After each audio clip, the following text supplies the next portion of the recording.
Waiting for You, written by Rainbow Dashi. Chapter 7. The Sun Will Smile Again.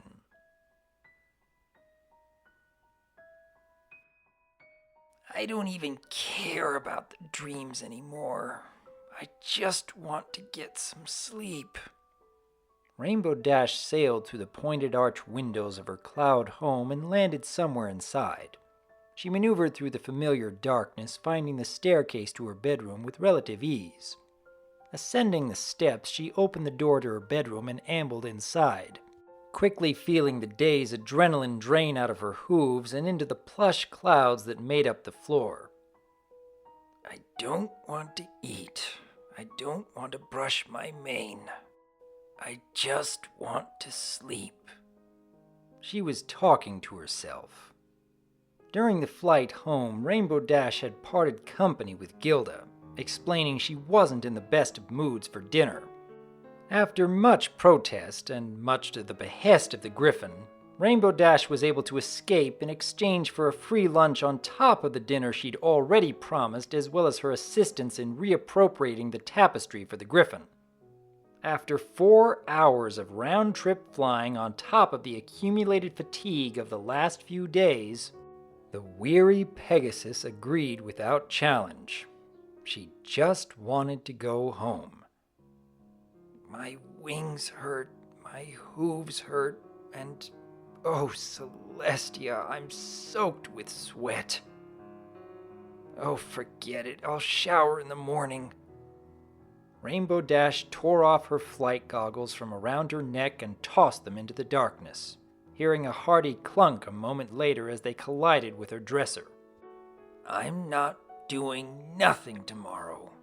Rainbow Dash leapt into her cloud bed, feeling tiny tingles of pleasure crawl up her hooves as soon as she pulled up her sheets. Canceling all of my plans, sleeping till noon. Yeah, that's the plan. The Pegasus arched her back, stretching her hooves and spine. She let out a moan as she felt tingles travel from her hooves, up her back, and all the way up to the base of her neck, buzzing in her ears. It was an electric sensation, a physical release of all the day's stress. 3 seconds or so of melatonic euphoria. But then it vanished, and fatigue took its place. The Pegasus sunk into her cloud bed and squirmed into a comfortable position. That's the plan, she whispered as flash memories from the day played out in her mind. Her friends eating lunch in the throne room turned into an image of an oxbow lake she saw while flying over the Winnisippi River. Seeing Gilda outside Twilight's castle transformed to the two of them racing the Equestrian Express as it chugged down the track.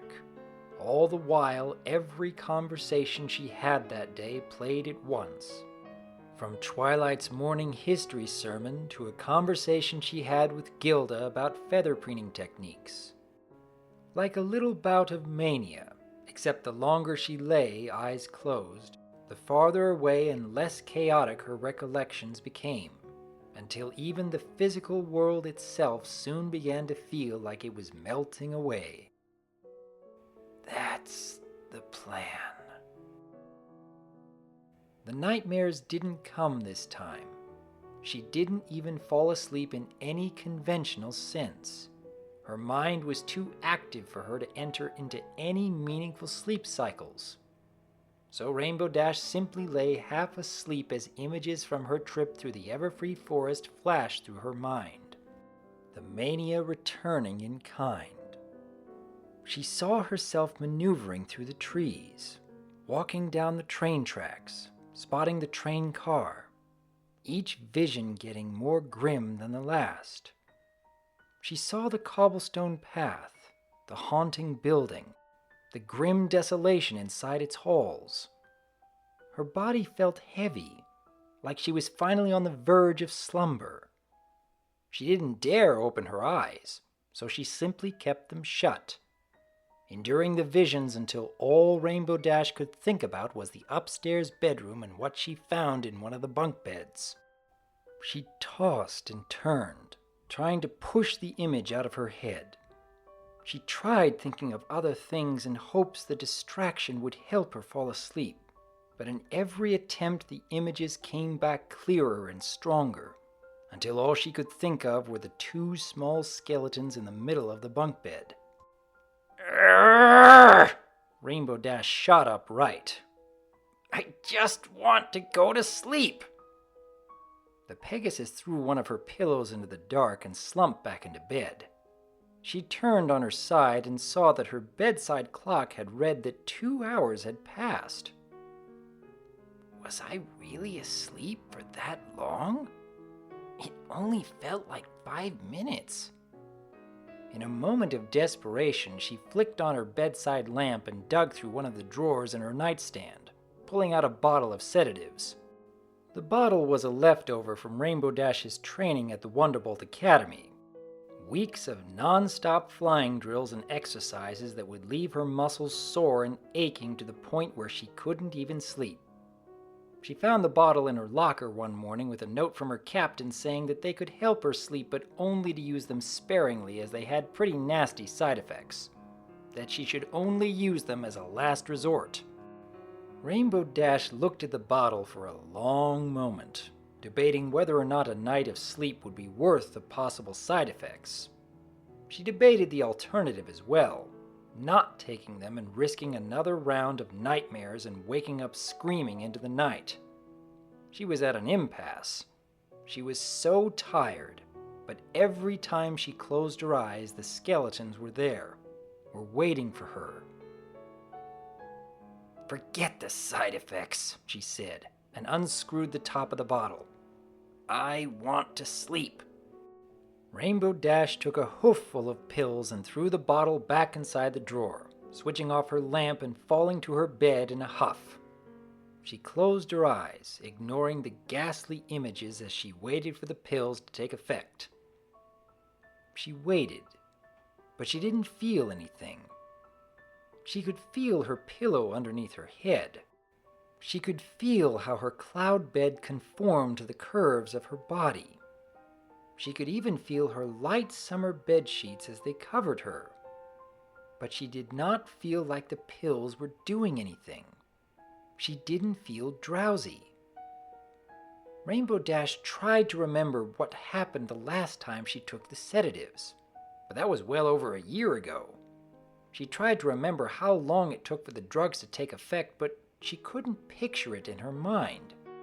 Couldn't picture herself laying in the uncomfortable cots in the academy barracks, kept awake by her sore muscles and achy wings. She couldn't even picture the events of the afternoon anymore. All the random flashing images from her pool of memories had drifted far off into the ether, until all that was left was blackness. Rainbow Dash considered getting out of bed and making a midnight snack, or maybe even showering after all, doing anything while she waited for the sedatives, when suddenly the sound of a door slamming open captured her attention. "Honey, wake up!" a frantic voice could be heard. "We have to go!" The Pegasus's eyes snapped open. She shot up, her head dizzy, her vision blurry, her throat dry. "Come on, we have to go!"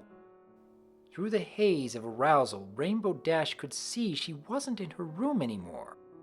This room was much larger and smelled of dirt and hay and timber. Smelled like an earth pony's house. Except she could also smell the light odor of wood smoke as well. As her eyes focused, she could see a dirt floor and the bed she was in was made entirely of scratchy hay. Light was shining in from the hallway, and in the open door stood the silhouette of a mare. "Get up!" the mare shouted. "Pack a saddlebag, get your sister, we have to leave now!" She sounded scared, like she had been crying, but she didn't stay in the doorway for long. As Rainbow Dash heard her hoofsteps echo down the hallway, she could feel a real sense of panic overtake her. and she began to shove all the contents of a nearby nightstand into a saddlebag and galloped into the hallway as well. A door opened from a neighboring bedroom, and out of it stepped a yellow filly with a pink mane, the one from the train. "What's going on?" She rubbed her eyes. "We have to leave," Rainbow Dash said frantically. "What? Why?" But before Rainbow Dash could answer or even process what was happening, the mare from the doorway reappeared in the hallway with her own hastily packed saddlebag. "Get outside!" the mare said, pushing them down the hall. "But I forgot my Luna doll," the yellow filly protested. "No time!" the mare cried, and ushered them both outside. The trio emerged into the housing district of an equestrian town that looked a lot like Ponyville, except it didn't look like any part of Ponyville Rainbow Dash had ever seen before. It had the same wooden houses with thatched hay-gabbled roofs, but they were densely packed together like Hoofington or South Trottsdale, and instead of the rough cobblestone streets, this town had neatly laid gray stone brickwork paved up and down the entire street. This wasn't the only thing that seemed immediately out of place to Rainbow Dash in the first few moments of stepping outside. The sky was a bright orange, as if the sun was about to set. This would not be out of place if it were not for the smell of ash and ember. Looking around, she could see the full moon was shining high in the sky, and the bright orange was not, in fact, the final remnants of a sunset, but flames.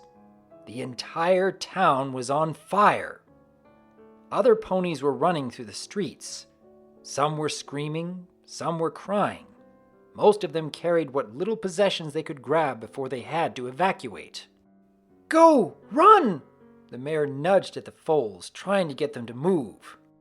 "But what about my Luna doll?" the yellow filly said, trying to go back inside.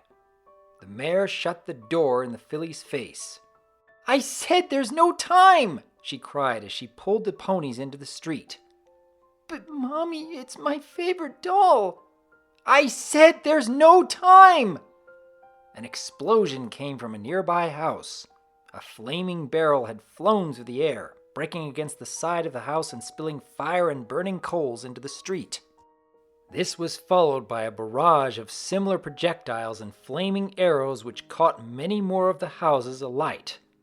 "Run!" the mare shouted. There was no argument this time. Both Rainbow Dash and the yellow filly began to run as fast as they could, led by the mare. By now the air was thick with smoke and ash, and Rainbow Dash could barely breathe. She coughed haggardly as she ran. Her chest was tight, and her lungs felt like they themselves were on fire. The trio stopped in one of the market squares. The air wasn't as thick here as it was in the housing district, so they were able to catch their breath. If only for a moment, as soon another barrage of flaming projectiles came down from the sky like orange rain. "Mommy, what's happening?" the yellow filly was crying. "I don't know, sweetie," the mare said. She was crying too. Rainbow Dash was crying as well. Not because of the fire, but from the sheer and utter confusion of what was happening to her. Where was she? What was this town? Why was it on fire? Who was this yellow filly? And more importantly, who was this mare? This mare wasn't Rainbow Dash's mother. Rainbow Dash's mother lived in Cloudsdale and was a part-time cloud former. She didn't live in an Earth Pony town, and she definitely didn't have two daughters. Rainbow Dash was an only child. "We have to get to the St. Hoofsburg gate." The mare wiped her eyes just as another wave of ponies began to evacuate their burning homes, their mournful wails filling the air as they watched their homes and businesses go up in flames. "We'll be safe in the woods." St. Hoofsburg? Rainbow Dash was even more confused. Was that the name of the town? She'd never heard the name before. She'd heard of St. Hoofington and Trottsburg, but never St. Hoofsburg. "What's so safe about the forest?" Rainbow Dash tried to ask, but it had no effect. Either the mare didn't hear her or she couldn't hear her. She simply ushered them to begin running again. "Hey, I'm talking to you!" Rainbow Dash shouted as she ran. But the only response the mare made were wordless sobs in between gasps or breath as she guided the foals to the outskirts of town. Here the cobblestone street began to bend around a massive stone statue like a river would bend around a boulder. Rounding the statue, Rainbow Dash could see it depicted a saintly grayed stallion tending to a group of frolicking foals. Rainbow Dash stopped in front of the statue. On it hung a plaque engraved with the words, "The day of the storm is not the day to be fixing the thatch. Be patient. The sun will smile again." The statue glowed a faint red-orange as the town behind it burned, and the juxtaposition of what the statue was meant to represent with the current destruction of the town almost made Rainbow Dash feel sick to her stomach. The Pegasus then felt a tug on the scruff of her neck and was pulled away from the statue. "We don't have time to stop!" the mare said through gritted teeth and dragged Rainbow Dash past the St. Hoofsburg city gate and into the equestrian fields. The mare began to say something else, but all Rainbow Dash remembered was the sound of her sharp and sudden shriek. In the fields, Rainbow Dash could see they had run directly into the maw of a waiting griffin army that had assembled in a V formation around the city's gate. In the half-light of the burning town, they stood holding swords, spears, axes, spiked maces, and other blunt weaponry, while many more hovered above them clutching bows and flaming arrows in their claws. Behind them were rows of griffins loading pitch and barrels onto catapults before setting them alight and firing them into the town.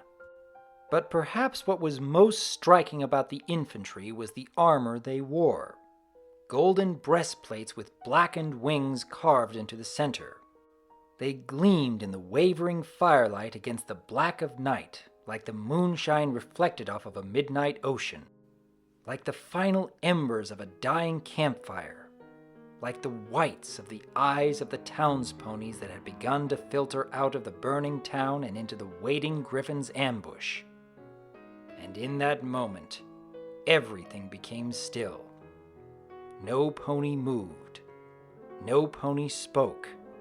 No griffin lifted a sword, nor fired an arrow, nor loaded a bow. Both sides stood motionless, gazing transfixed at one another with grim and phantom faces. There was no sound. The discordant chorus of the town's destruction was far away, and the screams of the fleeing towns-ponies had faded to the point where the entire field almost felt like an image trapped in time, or some kind of vision from the primordial mists, a dream. But the luminal veil was broken with the sound of a battle horn, and then chaos descended upon the towns-ponies. The griffins knocked their bows and fired dozens of flaming arrows into the crowd. The towns-ponies scattered in all directions, but the griffins squeezed in closer, raising their weapons at any pony in reach.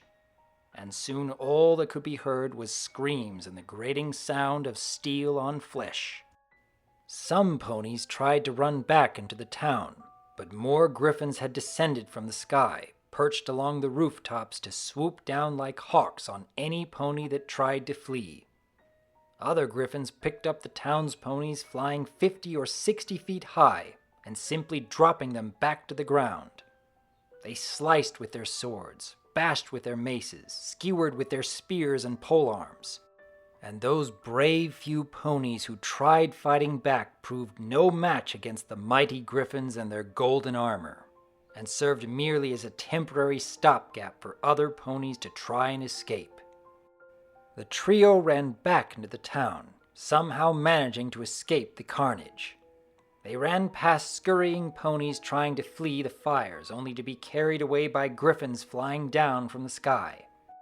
Rainbow Dash looked up to see several menacing black shapes perched on the roofs, taunting the ponies below.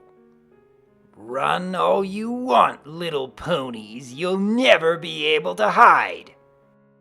They ran back into the burning town through alleyways and took a shortcut across a bridge into one of the markets. As they galloped towards the west gate, Rainbow Dash watched helplessly as a salvo of flaming barrels sailed through the air like shooting stars before exploding the ground and nearby buildings, sending chunks of glass, dirt, and rock in all directions. One of the barrels hit close to them, blowing out the windows of a nearby dairy shop, knocking the mare to the ground. Rainbow Dash and the yellow filly helped her to her hooves and guided her along as she limped to the western gate, only to witness another battalion of griffins assembling just outside. It was all one big trap. Fire from the arrows and pitched barrels lured the ponies out of the town where the griffins waited to cut them down. If they didn't perish at the talons of the griffin horde, then they surely would by asphyxiation from running back into the burning town. Rainbow's head was in a swirl of confusion. The smell of fire, the sounds of dying ponies, the pain in her chest from running and inhaling too much smoke. Not to mention the yellow filly and the mysterious mare who had been dragging her all over town, who was now frantically trying to get Rainbow Dash's attention. Gesturing and speaking to her, but all Rainbow Dash could hear was a low, distant ringing in her ears. Finally, the mare gave up trying to speak to Dash and grabbed her by the hoof, pulling her in the direction of a side alley that exited out of town. They ran into the darkness of the equestrian field, guided only by the dim light of the still burning town. They made it halfway to the neighboring tree line when an eagle's cry pierced the night, followed by the sounds of a body hitting the ground and sharp, shrill cries of terror. "Mommy!" Rainbow heard the yellow filly cry. As she turned, she saw the mare lying in a heap on the ground, her hooves twisted and bent, and standing atop her roosted a griffin who had swooped down and sank its claws into the mare's back and stomach. The yellow filly sobbed uncontrollably, and Rainbow Dash could only look in horror as the griffin unfurled its mighty wings and looked down at the two ponies, clutching a sword in one of its claws. It was Gilda. Of this Rainbow Dash was sure. This griffin had the same body, same eye markings, same wings, same fringed feathers that hung over her face. There was no other griffin this could have been except for Gilda. Rainbow Dash and Gilda looked at each other for a long while, and in that moment Rainbow Dash truly feared for the first time that she was going to die. She could feel it in her stomach, in her bones. This griffin was going to kill her, just like it had so effortlessly done to the mare mere moments before. But the griffin never broke her gaze with Rainbow Dash, never lifted her sword or charged at the two ponies. Instead, after a long moment of looking, the griffin flared her wings and took off into the air, slicing the wings off a fleeing Pegasus who had crash-landed in the field some 10 feet away. Then the griffin was gone, flying back towards the town and disappearing into the smoky haze. Without another thought, Rainbow Dash grabbed the yellow filly and pried her off of her dead mother, folding their wings together to stop her from attempting to run back and retreated into the forest. She didn't know where they were running. In fact, she didn't even know why they were in the woods at all. Only that the mare had told them they would be safe in the woods. And that was reason enough for Rainbow Dash, so into the woods they went. As Rainbow Dash galloped, the clangor of swords had died away. The shouting of the slaughter was hushed, and silence laid on the trees. She stopped and looked around. The griffins, the town, and even the yellow filly were gone. Armageddon hadn't actually come. She could no longer see the red streaks in the sky, nor could she any longer hear the dirge of the invaded town. Only the cry of an owl echoed in the dark. She looked up only to see her cloud home floating quietly above her head like a silent fortress. And nothing remained of her nightmare except a saddle pack on her back filled with all the contents of her nightstand, and a full-sized log she had dragged through the woods. Spike, Twilight's dragon assistant, was in the castle's kitchen making himself an after-midnight snack, half humming a tune to himself about how his sandwich lettuce was as green as his scales were, when a knocking began to echo through the castle.